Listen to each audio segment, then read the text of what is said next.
Oh god, I should probably find a new intro for these videos. Welcome back everyone to another talking video. I'm gonna have to give you guys a little bit of backstory in this one. So for the last few years or so, ever since the Launchpad Pro came out, there's been a plugin that's been around called Top Lights, which we've needed to control the top row of lights on the Launchpad Pro. There's been a fair few versions of the Top Lights plugin, but I wanted to put a version of that together that had so many extra features to it that you wouldn't even need anything else. So I've crammed a whole bunch of features into the plugin I'm about to show you, such as multi-sample resetting, multi-controller support, different scaling, different velocity remapping, a whole bunch of other things that I'm going to go over in a few minutes. All of these things are going to be so useful for you guys. You know what's also really useful? Having some time off from all this stuff. And that's why this video has been brought to you by GHz and the recently released PlayStation Classic. So this PlayStation Classic is essentially a remodeled version of the original PS1, but a lot smaller and still has all the old games on it. Look at that. Hey, there it is. So we got a couple of controllers that look pretty much exactly the same as the original PlayStation 1 controllers. Comes with a HDMI cable and a power cable as well. So what I'm going to do is I'm going to get this set up on one of my monitors over here. You didn't see that. So this console comes preloaded with about 20, I think, PlayStation original games loaded on it. Metal Gear, Abe's Odyssey, which is my favorite game of all time. Throwback.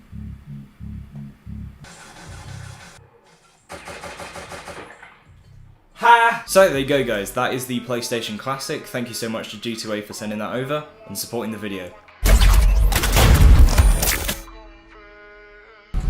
So Project Manager is actually two different devices. There's Input Manager and there's Output Manager, and I'm sure you can work out what they both do. So what we're going to do is we're going to head over to my download site and we're going to head to Project Manager right here. And we're going to download the Input Manager as well as Output Manager, and I'm going to talk about both of those in this video. So now when we get into Ableton, I'm going to create this new MIDI track just like this. So what you'd normally do for a MIDI track like this is you set your MIDI device as the input by selecting it from this drop down menu here, as well as the output like that. And that usually works well because that's a pretty simple way of doing it. There's not really any issues with doing it like that. But there's a slightly different way of doing it that I've come across that I think works a lot nicer than that. So what I'm going to do is I'm going to create two new MIDI tracks. So I'm going to name them. We're going to take the Input Manager device and we're going to place that on the input track, and we're going to take the Output Manager device and put that on the output track. Then for our input track, we're going to pick our Launchpad as the input there, and we're going to change the monitoring mode over to in. And then for the output track,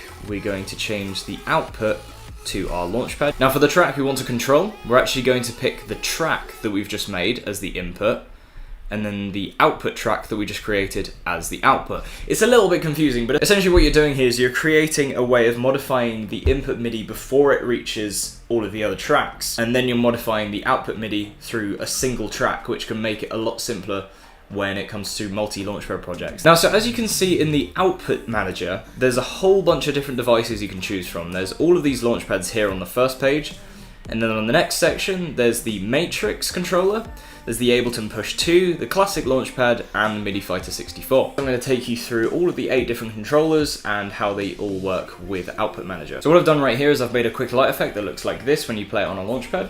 As you can see, none of these notes that I've just made are going to the top row or the mode light. So what you can do to fix that issue is you can use the Output Manager plugin with whichever device you have. So for now, I'm going to pick Launchpad Pro, and it will come up with a reminder just telling you how to select your inputs and outputs again using separate tracks. So we're going to hit OK, and now that I've selected Launchpad Pro, it will format all of the notes that are going through it for all of the special values of the top row. So there's also a window for advanced settings right here. For the Launchpad Pro, it's possible to turn the mode light on and off, and that will basically allow note data to travel to the mode light. So now when I play that light effect, you can see it does actually make it out onto the mode light as well. Now using this plugin, it's also possible to hide the user and the mode light with just the click of a button. So if you come over here to the advanced settings and you hit hide user and mode, it will hide any extra lights on the current device that you have selected. So like I said earlier, this plugin converts a certain set of notes to make it possible for you to map the top row and the mode light. I'll put a little diagram on screen now as to what the mappings are of that. Another thing as well, it's very important that when you're using a Launchpad Pro,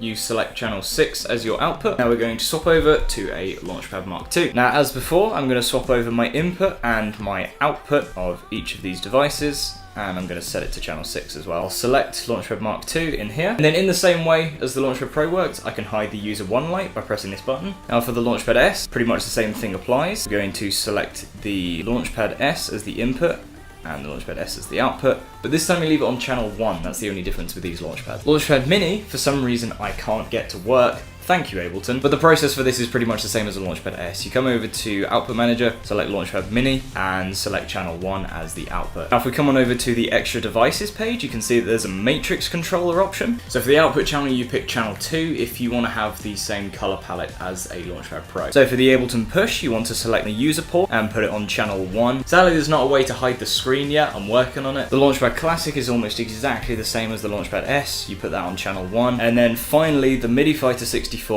is set up almost exactly the same way as the Launchpad Pro. You set that to channel 6 as well. So as you can see, there are so many options for controllers in this plugin. Now there's a couple of extra settings in here that I want to talk about. There's a color profile option that you have, which essentially, for the Launchpad Pro, there's either a default color palette or there is a conversion from the color palette of a Launchpad S over to Launchpad Pro. So if a project was made for Launchpad S, you would come down here and you would pick RG to RGB, just like that, and it would look almost identical to a Launchpad S project. Now the same goes for Launchpad S, but it's slightly different. There's a very rough conversion from a full RGB palette, being the Launchpad Pro, to the Launchpad S palette, which is only red and green. Now the blue in this case becomes red. It's just kind of a choice I went for. Obviously there's no blue there, so I had to pick something. So the reason you'd want to use this is if there's a project made for a Launchpad Pro or a Mark II and you would like to use the project on a Launchpad S Mini or a Classic, this will make it work that way. Now there's a couple of extra profiles actually for the Ableton Push. There's a default color profile which will use all of the standard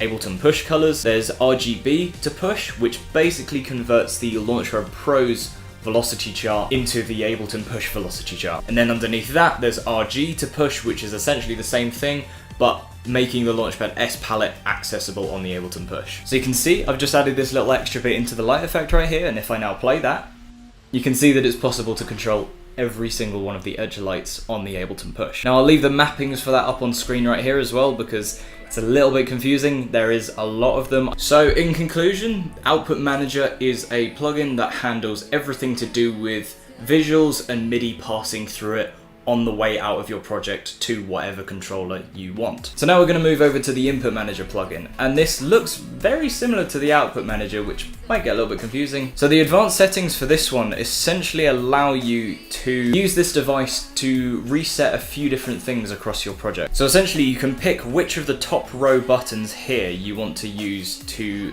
change a certain aspect of your project. So there's a few different features in here. So for example, there's a clear and stop all light effects. So when you hit this button on the top row right here, any MIDI extension 2.1 or higher light effects will stop immediately when you press that button. There's also a reset multi-cycles button, which you can set to the second one if you like. What that will do is if you have my multi-sample plugin or my multi-light plugin, by pressing that you can reset all multi-sampling across your Launchpad project. There's also a command to stop Ableton playback. So again, if I hit that first button, it will treat it as if you've just pressed the stop button in Ableton Live. And then finally, there's a controller for hiding all user and mode lights across the launchpads that you have plugged in. Now this uses a communication between this plugin and the output plugin. So if you have all of your output devices set up and then you hit that button right there, it will hide the mode light and the user light. As well as that, this plugin disables velocity sensitivity by default, because if you're going to be playing any of the projects that I make, then velocity sensitivity isn't really used. So this makes it a little bit easier for all the new users out there. So there you go. That sums up everything to do with Project Manager, input and output. Thank you guys again so much for watching, and as always, I will see you in the next plugin video. Peace.